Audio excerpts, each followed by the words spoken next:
అందరికీ నమస్కారం. ఈరోజు మీ అందరికీ నేను వినిపించబోయే కథ జీవనహేళ. రచయిత స్వర్ణ సుధాకర్ గారు. ఇక కథలోకి వెళితే, అమ్మ అక్కయ్య వచ్చిందే అన్న కేక హాల్ అంతా ప్రతిధ్వనించింది. ఎవరు? మన సింధూర్ వచ్చిందా అంటూ వరలక్ష్మి చేతిలోని పని విడిచి వరండాలోకి వచ్చింది. అప్పటికే సింధూరి రిక్షా దిగడం, జాహ్నవి సామాను దించడం అయిపోయింది. వరలక్ష్మమ్మ సంతోషంతో ఎదురెళ్ళింది. ఏమ్మా వస్తున్నట్టు ఓ కార్డు ముక్క రాస్తే నాన్నగారు స్టేషన్కి వచ్చేవారుగా, రవి బాగున్నాడా అంటూ ఆప్యాయంగా దగ్గరకు తీసుకుంది. ఆ పలకరింపుతో సింధూరి వదనాన శ్రావణ మేఘాలు కమ్ముకున్నాయి. వద్దంటున్నా వినకుండా కన్నీరు కదిలొచ్చింది. చటుక్కున తల్లి గుండెల్లో మొహం దాచుకుందామే. పిచ్చి పిల్ల, ఒంట్లో బాగుంటుందా, ఇలా అయిపోయావేమిటి అంటూ తల నిమిరి లోనికి తీసుకువచ్చింది. బామ్మ ఎవరొచ్చారో చూడు, హుషారుగా అరిచింది జాహ్నవి. ఏమిటా అరుపులు? ఎవరొచ్చారేమిటి? పెళ్ళిడికొచ్చిన పిల్లకుండాల్సిన సిగ్గు బిడియం అవ్వా మచ్చుకైనా కనిపించడం లేదు. ఇంతకు ఎవరది అంటూ హాల్లోకొచ్చి ఎదురుగా నిలుచున్న సింధూరిని చూసి, నా తల్లే నువ్వా అంటూ అక్కున చేర్చుకుంది. బాగున్నావా బామ్మ ప్రశ్నించింది సింధూరి. ఏం బాగే తల్లి, అదిగో చూశావుగా ఆ రాకాసిని, నన్నెక్కడన్నా ఓ చోట ఉండనిస్తుందా? ఒకటే గొడవ. ఇంకెంత మహా అయితే 1 నెలో 2 నెలలో. ఆ తర్వాత దాన్ని కాస్త పంపించేసి కృష్ణారామ అనుకుంటూ ఓ మూల పడుంటాను. నవ్వుతూ చెబుతున్న ఆమె మొహం దిగులుతో చిన్నబోయి కంఠం మూగబోయింది. రామ్మ కాళ్ళు కడుక్కుందువు అంటూ లోనికి దారి తీసింది వరలక్ష్మమ్మ. అక్క బావ ఎందుకు రాలేదే భోజనం చేస్తూ అడిగింది జాహ్నవి.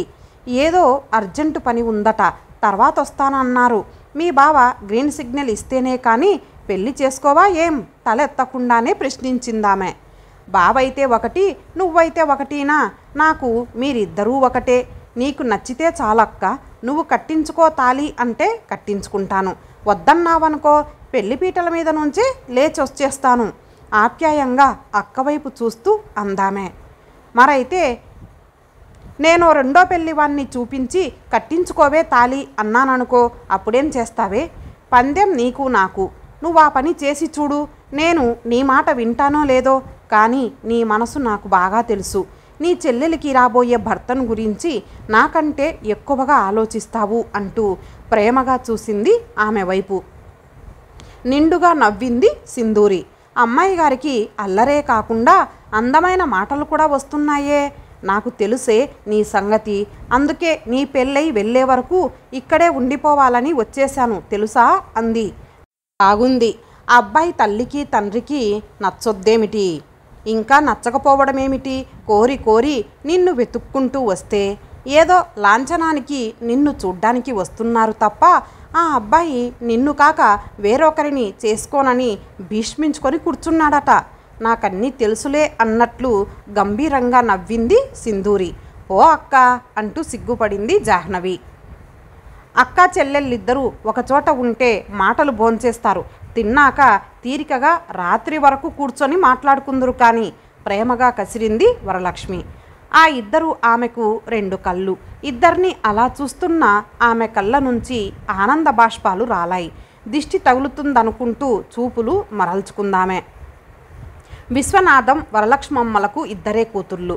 ఇద్దరి మధ్య ఒక మగపిల్లవాడు పుట్టి సంవత్సరం తిరగకుండానే పోయాడు. అయితే వరలక్ష్మి ఆరోగ్యం అంతంత మాత్రంగానే ఉండటం వల్ల ఆ కాలంలోనే ఆపరేషన్ చేయించాడు. పుట్టిన పిల్లలు చాలు, ముందు తల్లి ఆరోగ్యం ముఖ్యమంటూ. రంగమ్మ బోలా మనిషి. అత్తగా అధికారం చెలాయించాలని చూడలేదు. ఆమె అమ్మగా ఆదరణ అందించింది. పరాయి పిల్ల అన్న భావనే లేకుండా అపురూపంగా చూసుకుందామే. అసలు ఆ ఇద్దరిని చూసిన వాళ్ళెవరూ అత్తాకోడళ్ళు అనుకోరు, తల్లి బిడ్డలనే భావిస్తారు. ప్రేమతో ఆ ఇంట అందరినీ బంధించిందామె. అందుకే ఇప్పటికీ ప్రతి విషయంలోనూ ఆమె సలహా లేకుండా ఏ పని చేయరు ఎవ్వరు. సింధూరి జాహ్నవి ఇద్దరూ అందానికి తీసిపోరు. సింధూరి చామన ఛాయ అయినా కనుముక్కు తీరు తీర్చిదిద్దినట్లుండి చెక్కిన శిల్పంలా ఉంటుంది. జాహ్నవి కనుముక్కు తీరు మామూలైన మేలిమి బంగారు ఛాయలో మెరిసిపోతూ చూపరులను ఇట్టే ఆకర్షిస్తుంది. ఆ ఇద్దరూ అన్నిటా ఉత్తర దక్షిణ ధృవాలు. గలగలా పారే సెలయేరొకరు, నిండుగా ప్రవహించే నిర్మల నది వేరొకరు. ఒకరి మాటలు ఉరికే గోదారి పరుగులు, వేరొకరి పలుకులు గంభీరంగా సాగే గంగా తరంగాలు. ఆ ఇద్దరి వల్ల వసంతం ఆ ఇంట కొలువున్నట్లే అనిపిస్తుంది. సింధూరికి 17వ ఏటనే పెళ్ళయింది. ప్రస్తుతం వరంగల్లో బ్యాంకు ఉద్యోగం చేస్తున్నాడు ఆమె భర్త. ఉన్న ఊర్లో ఇంటర్ అయిపోగానే అక్క దగ్గరే ఉండి BA కంప్లీట్ చేసింది జాహ్నవి. అక్క చెల్లెళ్ళిద్దరి మధ్య 6 సంవత్సరాల తేడా ఉంది. జాహ్నవి చిన్నగా ఉన్నప్పుడే సింధూరి పెళ్లి కావడం వల్ల రవి దగ్గర కూడా అక్క దగ్గర ఉన్నంత చనువు ఉందామెకు. ఎప్పుడూ ముభావంగా ఉండే రవిని జాహ్నవి మాటల్లోకి దించి ఆటలు పట్టిస్తుంది. జాహ్నవి ఉన్న 3 సంవత్సరాలు సింధూరికి ఆనందంగా గడిచిపోయాయి. ఈ మధ్య ఏదో పెళ్లిలో జాహ్నవిని చూసిన ప్రద్యుమ్న ఆమెను తప్ప వేరే ఎవరినీ పెళ్లి చేసుకోనని, కట్నంతో పని లేదని కబురు చేశాడు. మొదట ఇదంతా తేలికగా తీసుకున్న విశ్వనాథం వాళ్ళు మళ్ళీ కబురు చేయడంతో మధ్యవర్తిని పంపించాడు అతని తల్లిదండ్రులతో మాట్లాడి రమ్మని. ప్రద్యుమ్న తల్లిదండ్రులు కూడా తమకొక్కడే కొడుకని, తమకే బోలెడంత ఆస్తి ఉంది కనుక అతని ఇష్టమే తమ అభీష్టమని లాంఛనంగా పెళ్లి చూపులకు వచ్చినా త్వరలోనే ముహూర్తాలు పెట్టుకుందామని కబురు చేశారు. ఈ విషయాలన్నీ తెలియజేస్తూ వీలైతే పెళ్లి చూపులకు సింధూరిని రవిని కూడా రమ్మని ఉత్తరం రాశాడు విశ్వనాథం. పెళ్లి చూపులు రేపనగా సింధూరి వచ్చింది. అమ్మా అన్న పిలుపుతో తల తిప్పి చూసింది రంగమ్మ. ఎవరొచ్చారేమిటి, లోపల మాటలు వినిపిస్తున్నాయి అంటూ సోఫాలో కూర్చున్నాడు విశ్వనాథం. ఇంకెవరు, మన సింధూరి వచ్చింది. సింధూరి రాకతో పెళ్లికల వచ్చేసిందిరా విశ్వ. ఇక ఈ సంబంధం ఖాయం. అయినా నా చిన్న తల్లికి ఏం తక్కువ, బంగారు బొమ్మలాగుంటుంది. ఆహా, చూసావా బామ్మ, నువ్వే ఒప్పుకున్నావు నేను బంగారు బొమ్మనని. మరి నిన్నేమో దీన్ని చేసుకునేవాడెవడో కానీ నెల తిరగకుండా సన్యాసుల్లో కలవడం ఖాయం అన్నట్లు గుర్తు. లోపల నుంచి వచ్చి బామ్మను చుట్టేసింది జాహ్నవి. నోరు ముయ్యవే, అపశకునం మాటలు నువ్వును. పెద్దదాన్ని నేనేమన్నా నా మనవరాళ్లకు దీవెనలవుతాయే అంటూ జాహ్నవి బుగ్గలు నొక్కింది. ఇంతలో సింధూరి వచ్చి తండ్రి పక్కన కూర్చుంది. కూతుర్ని దగ్గరకు తీసుకొని, ఏమ్మా, నన్ను ఇబ్బంది పెట్టడం ఇష్టం లేక ఉత్తరమైనా రాయకుండా వచ్చేసావా తల్లి అంటూ, వరా నాకో కప్పు కాఫీ అని లోనికి కేకేశాడాయన. సింధూరి రాకతో ఆ ఇంట అందరి మనసుల్లో ఆనందం 1000 రేకులై వెల్లివిరిసింది. అనుకున్నట్లుగానే పెళ్లివారు రావడం, పెద్ద ఆర్భాటం లేకుండానే తాంబూలాలు పుచ్చుకొని ముహూర్తాలు పెట్టుకోవడం జరిగిపోయాయి. పెళ్లి సరిగ్గా 4 రోజులే ఉంది. కలిసొచ్చిన అదృష్టం అంటే ఇదే అనుకుంటూ విశ్వనాథం, వరలక్ష్మమ్మలు మురిసిపోయారు. రంగమ్మ ఆనందానికి అవధుల్లేవు. అబ్బాయి చక్కగా ఉండటమే కాక కట్నం మాటైనా ఎత్తకుండా పెళ్లి మాత్రం తమ అంతస్తుకు తగినట్లు చేయమని చెప్పారు. వారి సంస్కారానికి ఆ ఇంటిల్లిపాది సంతోషించారు. అంతా వచ్చి వెళ్ళాక అబ్బాయి ఎలా ఉన్నాడే చెల్లెలి కళ్ళల్లోకి గుచ్చి చూస్తూ అడిగింది సింధూరి. నేను సరిగా చూడలేదక్కా, మొహమాటంగా చెప్పిందామే. అలా చెప్పు, అప్పుడే అనుకున్నా నా చెల్లెలు ఎలా ఒప్పుకుందా అని. ఆ అబ్బాయికి ఎడమ కన్ను బాగా మెల్ల ఉందే. అబ్బే అదేం లేదే, కళ్ళు చాలా చక్కగా ఉంటేను. అమ్మ దొంగ, మరి నువ్వు చూడలేదన్నావు నవ్వుతూ అంది సింధూరి. జాహ్నవి సిగ్గుతో తల వంచింది. అరే విశ్వ, ఇందాకటి నుంచి చెప్పాలా వద్దా అని సందేహిస్తున్నాను. పెళ్ళంటే 100 ఏళ్ల పంట. ఇందాక అబ్బాయి మేనమామ లోనికి నీళ్ల కోసం వచ్చి, పిన్నిగారు అబ్బాయి గుణం అంటూ ఏదో గొనిగాడురా. ఎందుకైనా మంచిది, తొందరపడొద్దు, కొంచెం ఆలోచించు అంది రంగమ్మ. బామ్మ, నువ్విలా అడ్డుపుల్లలెయ్యొద్దు, నేను అతన్నే చేసుకుంటా అంటూ కోపంగా తలెత్తి ఆమె పెదవి చాటున దాగిన నవ్వుని గమనించి అరచేతుల్లో మొహం దాచుకొని సిగ్గుతో లోనికి పోయిందామె. హాలంతా నవ్వులతో మార్మోగింది. రాత్రి రంగమ్మ, విశ్వనాథం, వరలక్ష్మమ్మ హాల్లో కూర్చున్నారు.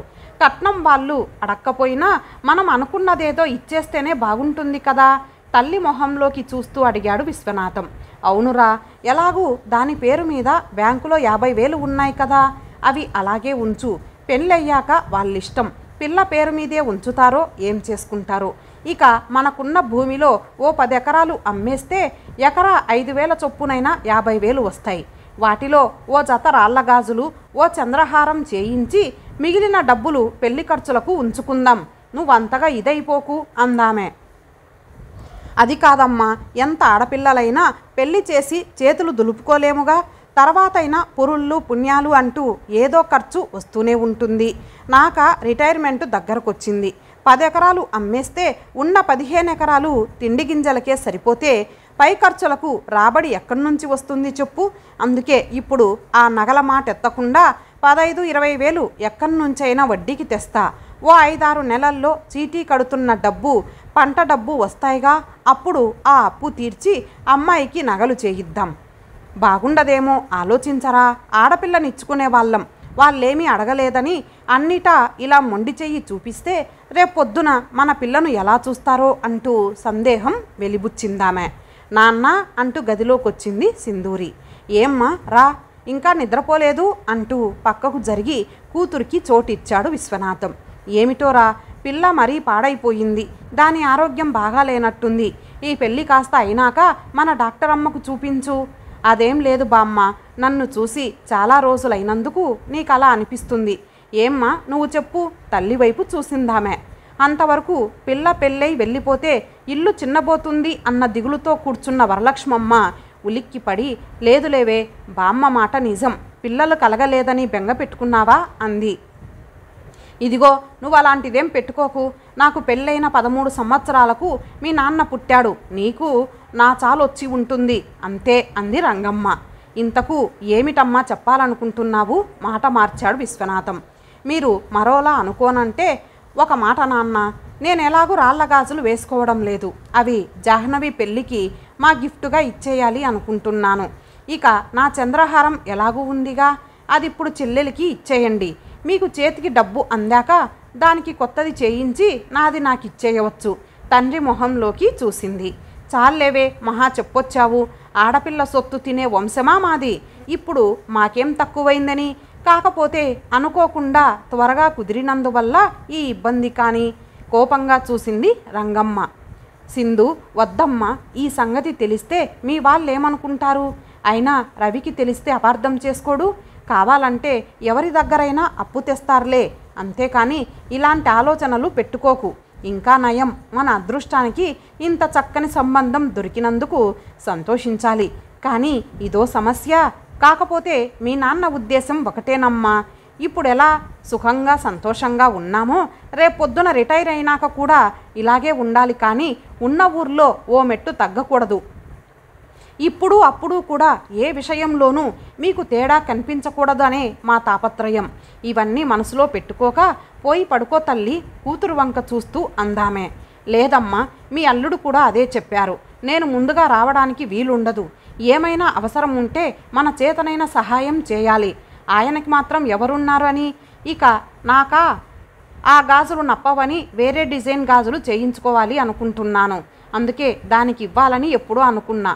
మీకు కూడా తెలుసు కదమ్మా ఆయనకు జాహ్నవి అంటే ఎంత ఇష్టమో. మరి ఇప్పుడు ఇలా చేశారని తెలిస్తే ఎంత బాధపడతారు చెప్పు. ఇదే కొడుకైతే ఇలాగే వద్దనేవారా అమ్మ? నోటికొచ్చిన అబద్ధాల్ని అందంగా కూర్చిందామె. ఆ మాటలకు ఆ ముగ్గురి హృదయాలు మూగబోయాయి ఆనందంతో. ఏమంటారన్నట్లు వాళ్ళ మొహాల్లోకి చూశాడు విశ్వనాథం. విశ్వ, ఇక లేరా? ఇప్పటికీ అమ్మాయి చెప్పినట్లే చేద్దాం. మళ్ళీ అబ్బాయి ఏమైనా బాధపడతాడేమో. సరేనమ్మా, నేను ఎలాగో వరంగల్ వెళ్ళి రవిని స్వయంగా పిలిచి రావాలి అనుకుంటున్నాను. అప్పుడు అతనితో మాట్లాడతాలే. వద్దు నాన్న, ఆయన తన కోసం పనులన్నీ మానుకొని మిమ్మల్ని రావద్దన్నారు. అసలే టైం తక్కువ ఉంది. ఒక్కరూ ఎక్కడని చూసుకుంటారు. రేపు నేను అన్ని విషయాలతో ఉత్తరం రాస్తాగా. గాబరాను అణచుకుంటూ అందామే. ఏమిటో తల్లి, అన్నీ నువ్వే చెబుతున్నావు. పోనీ నేను మీ పల్లెకెళ్ళి మీ అత్తామామలనైనా పిలిచి వస్తాను, బాగుండదు అన్నాడు. సర్లేండి, ఇప్పటికిలా చేద్దాం. ఇక లేవండి, చాలా పొద్దుపోయింది. మళ్ళీ పొద్దున్నే లేవాలి అంటూ లేచింది వరలక్ష్మమ్మ. అక్క, ఉత్తరం నీకే అరిచింది జాహ్నవి. ఇలాతే పరిగెత్తుకుంటూ వచ్చింది సింధూరి. అమ్మా ఆశ, అందుకో చూద్దాం నవ్వుతూ చేయి పైకెత్తింది. ఎగిరెగిరి అందుకోలేక, బామ్మ చూడవే నా ఉత్తరం ఇవ్వడం లేదు అరిచింది సింధూరి కోపంగా. ఏమిటర్రా, ఏమైంది అంటూ వచ్చింది రంగమ్మ. అంతా చెప్పింది సింధూరి. ఏమే, దాని మొగుడు దానికి రాసిన ఉత్తరంతో నీకేం పని? ఆ 3 ముళ్ళు పడని నీకు వస్తాయి ఉత్తరాలు. అసలే దానికి ఒంట్లో బాగుండటం లేదు. నేను అనుకున్నది నిజమై దాని కడుపు పండితే ఆ 7 కొండలవాడి దర్శనం చేసుకొని నా తలనీలాలు ఇస్తానని మొక్కుకున్నా 2 చేతులు జోడించి చెప్పిందామె. అదెలా కుదురుతుందే బామ్మ, నువ్వు చచ్చి దాని కడుపున పుడతావన్నట్లు గుర్తు. నువ్వింకా ఇక్కడే ఉన్నావు కదే, మళ్ళీ ప్లేటు మార్చేశావేం? బుగ్గ మీద చెయ్యి వేసుకొని నవ్వుతూ అంది జాహ్నవి. లేదే, దాని కడుపున ఓ కాయ కాస్తే కానీ నేను పోను. నా తల్లిని నిండుగా చూసుకున్న తర్వాతే నే చచ్చి నీ కడుపున పుడతానే, అప్పుడు చూడు నిన్ను ఎంతగా వేధిస్తానో నవ్వుతూ అందామె. సింధూరి అప్పటికే ఆలోచనలో పడిపోయింది. లోపలి నుంచి మాటలన్నీ వింటున్న వరలక్ష్మమ్మ ఊరుకోలేకపోయింది. జాహ్నవి, నీ అల్లరి అంతకంతకు ఎక్కువవుతోంది. ఎంత మాట అంటే అంత మాట అనడమేనా? ఇంకోసారి అలా అన్నావంటే నాన్నకు చెప్తా అంటూ కోపంగా చూసింది. చాలేవే వరా, ఆ పిల్లనేమీ అనొద్దు. నా మనవరాలు నా ఇష్టం, మేము ఏమైనా అనుకుంటాం. మధ్యలో నువ్వు కలగజేసుకోకు.